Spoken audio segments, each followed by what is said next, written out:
నమస్కారం. సుప్రభాత గంటారావానికి స్వాగతం. ముందుగా ప్రధాన అంశాలు. రైతు సంక్షేమ పథకాల నిధులకి ప్రభుత్వం సన్నాహాలు. 30,000 కోట్ల రుణం కోసం మార్గాల అన్వేషణ.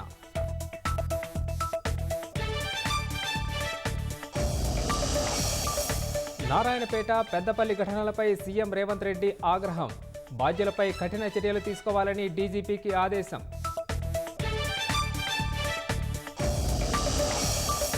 భూ వివాదాల పరిష్కారానికి రెవెన్యూ ట్రైబ్యునల్స్ ఏర్పాటు. త్వరలోనే కొత్త చట్టం తెస్తామన్న మంత్రి పొంగులేటి.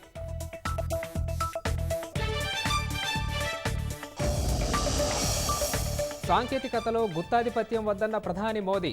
G7 అనుబంధ సదస్సులో ప్రపంచానికి పిలుపు.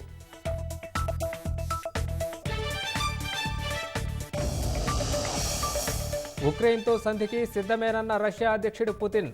షరతులకు అంగీకరిస్తే యుద్ధం నిలిపివేస్తామని ప్రకటన.